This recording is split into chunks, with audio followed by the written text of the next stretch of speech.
Hi friends, ఎలా ఉన్నారు?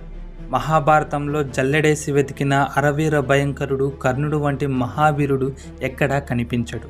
ఈ మాట ఎందుకన్నానంటే తన జీవితంలో అనుభవించిన కష్టాలు, అవమానాలు, బాధలు, ముఖ్యంగా శాపాలు ఇవన్నీ ఉన్న కర్ణుడు చెక్కు చెదరకుండా తన కర్తవ్యం కోసం వీరోచితంగా పోరాడిన గొప్ప వీరుడు కర్ణుడు కాబట్టి.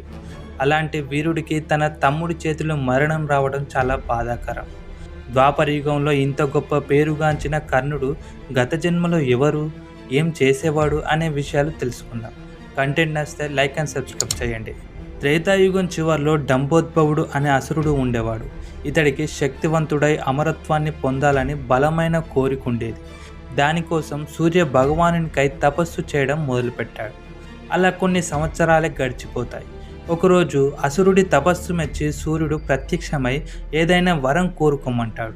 అప్పుడు అసురుడు 1000 ఏనుగుల బలాన్ని, అమరత్వాన్ని ఇవ్వమని కోరుతాడు. కానీ ఇది సృష్టికి విరుద్ధమని, అలా వరం ఇవ్వడం ద్వారా లోకనాశనానికి దారితీస్తుందని గ్రహించి నిరాకరిస్తాడు. ఎన్ని విధాలుగా ప్రయత్నించినా సూర్య భగవానుడు ఒప్పుకోలేదు. అలా అనేకసార్లు అడగడం ద్వారా సూర్యుడు కన్నెర్ర చేయడం అసురుడు గమనించి, ప్రభు, కనీసం నాకు ఈ వరమైన ఇవ్వండి అని 1000 కవచాల రక్షణ కావాలని ప్రాధేయపడతాడు.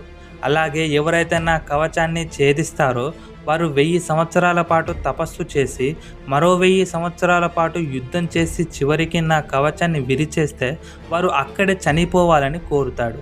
ఇక చేసేది ఏం లేక వరాన్ని ప్రసాదించి వెళ్ళిపోతాడు.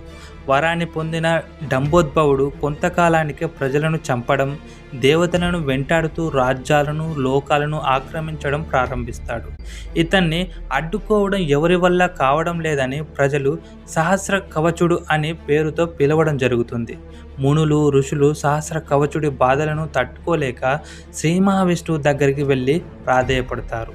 వారి బాధను అర్థం చేసుకున్న శ్రీ మహావిష్ణువు నరనారాయణులాగా దక్షరాజు కుమార్తె అయిన మూర్తి గర్భం ద్వారా జన్మిస్తాడు. నరుడు, నారాయణుడు అరణ్యంలో ఒక ఆశ్రమంలో విద్యాభ్యాసం చేస్తారు. వీరిద్దరూ వేరైన ఆత్మ ఒక్కటే. సమయం గడిచే కొద్దీ సహస్ర కవచుడి అన్యాయం, అరాచకం పెరిగిపోతుంది. మునులు రక్షించమని ప్రాధేయపడతారు. అప్పటికే 1000 సంవత్సరాలు తపస్సు చేసిన నరుడు వెళ్ళి 1000 సంవత్సరాలు యుద్ధం చేసి సహస్ర కవచుడి ఒక కవచాన్ని విరిచేస్తాడు.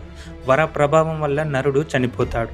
మళ్ళీ ఇంతలో 1000 సంవత్సరాల తపస్సు చేసిన నారాయణుడు వెళ్ళి మృత్యుంజయ మంత్రం ద్వారా నరుణ్ణి బ్రతికించి 1000 సంవత్సరాల పాటు యుద్ధం చేసి మరో కవచాన్ని విరిచేస్తాడు.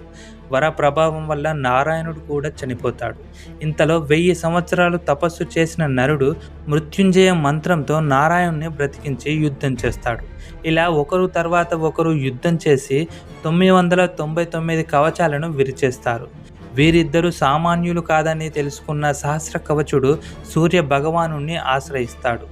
నారాయణుడు ఆ అసురుణ్ణి అప్పగించమని కోరగా ఎంతైనా ఆశ్రయం కోరిన భక్తుడని నిరాకరిస్తాడు. అప్పుడు నరుడికి కోపం వచ్చి, నారాయణుడు అడిగితే తిరస్కరిస్తావా అని వచ్చే జన్మలో ఈ అసురుని అంశ నీలో ప్రవేశించి నీవు ఒక కవచ కుండలాలతో జన్మించి ఒక మానవుడి చేతిలో మరణిస్తావని శపిస్తాడు. ఇంతలో త్రేతాయుగం ముగిసిపోతుంది. ద్వాపర యుగంలో కన్య అయిన కుంతికి దుర్వాస మహర్షి వరం వల్ల సూర్యుడు కర్ణుడి రూపంలో జన్మిస్తాడు. చివరికి కురుక్షేత్ర సమయంలో కవచ కుండలాలు ఉంటే జయించడం సాధ్యం కాదని ఇంద్రుడు దానం రూపంలో తీసుకుంటాడు. మానవుడైన అర్జునుడి చేతిలో కర్ణుడు మరణిస్తాడు. ఈ సమాచారం మీకు నచ్చినట్టయితే మన ఛానల్ని లైక్ అండ్ సబ్స్క్రైబ్ చేసి సపోర్ట్ చేయండి. Thank you friends.